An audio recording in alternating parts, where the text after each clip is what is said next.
Assalamualaikum warahmatullahi wabarakatuh. Salam sejahtera bagi kita semua. Di video sebelumnya sudah saya jelaskan 4. Di sini saya lanjutkan. Dan yang kelima, kurangnya perhatian guru di sekolah. Bapak, Ibu, saudara-saudari, teman-teman.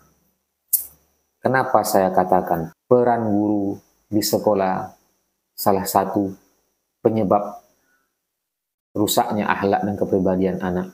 Sekolah zaman sekarang, khususnya kurikulum pembelajaran tahun-tahun sekarang, khususnya kurikulum-kurikulum selalu diperbaharui, hingga semakin sulit, semakin rumit, membuat adik-adik kita stres. Coba kita bayangkan Bapak Ibu, di zaman kita sekolah dulu, tidak serumit sekarang. Bahkan pelajaran anak SD saja ditanya kepada kita, kita sulit untuk menjelaskan. Ada yang namanya kurikulum merdeka, macam-macam, bingung kita. Sebenarnya sistem itu tidak bisa kita terapkan kepada anak-anak zaman sekarang. Dikarenakan pola pikir anak-anak sekarang tidak sama dengan anak-anak zaman dahulu. Anak-anak zaman di bawah tahun 2005-an mungkin. Karena dahulu anak-anak kita atau adik-adik kita belum terkontaminasi dengan perkembangan zaman yang pesat seperti sekarang ini. Contohnya otomotif, elektronik. Zaman dahulu anak-anak masih bermain secara alami. Zaman sekarang anak-anak bermain dengan handphone, naik sepeda motor. Kita tahu, dan yang terparahnya lagi, kurikulum sekarang, anak-anak masuk jam 7.15, pulang jam 4 sore. Bayangkan saudara-saudari, kapan waktunya untuk bermain? Kapan waktunya untuk membuka diri? Kapan waktunya untuk berinteraksi dengan yang lain? Memang mungkin niatnya pemerintahan kita agar supaya anak-anak tersebut tidak terjerumus oleh hal-hal yang negatif, agar mereka disibukkan di sekolah. Tapi bukan itu sebenarnya jalannya. Bisa kita buat anak-anak itu pulang jam 4 sore, tapi cukup belajar kurikulum itu sampai jam 12 atau sampai jam 1 siang saja. Sedangkan jam 1 sampai jam 4 sore tersebut diberi mereka pendidikan kejurusan. Apa hobi mereka? Misalnya hobinya olahraga, misalnya hobinya musik, misalnya hobinya seni. Arahkan mereka ke situ. Kalau pembelajaran tersebut sesuai dengan hobi mereka, maka stres mereka akan hilang. Dan itu bisa menyupport mereka untuk sekolah dan bisa berdampak positif baginya. Tetapi belajar dari jam 7 sampai jam 4 sore, bayangkan saudara-saudariku. Ya, kalau mereka yang rumahnya dekat dengan sekolah. Kalau yang rumahnya jauh dari sekolah, sampai ke rumah jam 6 sore atau maghrib. Kapan lagi waktunya untuk yang lain-lain? Sampai di rumah, makan, tidur. Pagi sekolah lagi.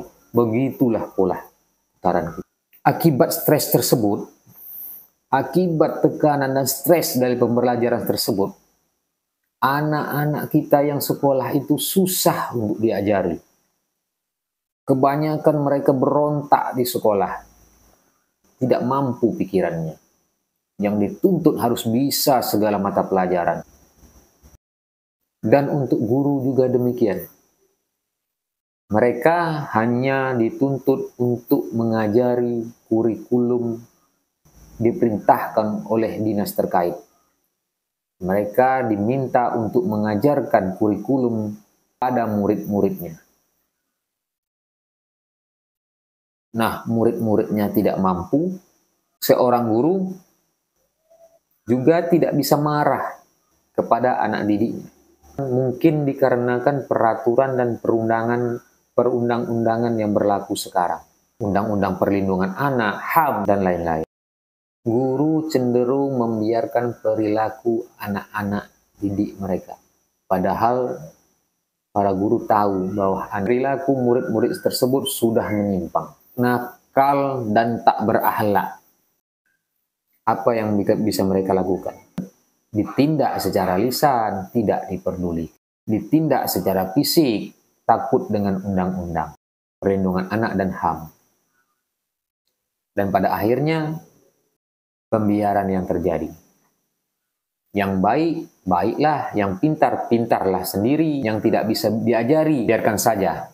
Biarkan saja, dibiarkan. Yang penting tugas mereka sebagai guru sudah diajarkan kurikulumnya. Selanjutnya terserah mereka. Padahal, saudara-saudari, dengan adanya kurikulum zaman sekarang yang bermacam-macam, tanpa kita sadari kurikulum wajib, kurikulum yang paling wajib dipelajari, yaitu pendidikan moral, sudah hampir ditiadakan di setiap sekolah-sekolah. Kalaupun ada, sudah sangat sedikit diajarkan. Di luar sana,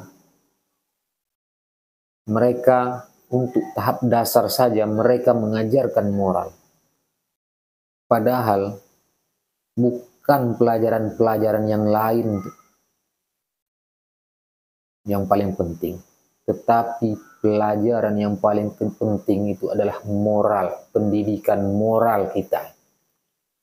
Untuk apa kita pelajari yang lain? Oh, kita ahli matematika, kita ahli bahasa Inggris, kita ahli segala macam, ahli buat segala macam.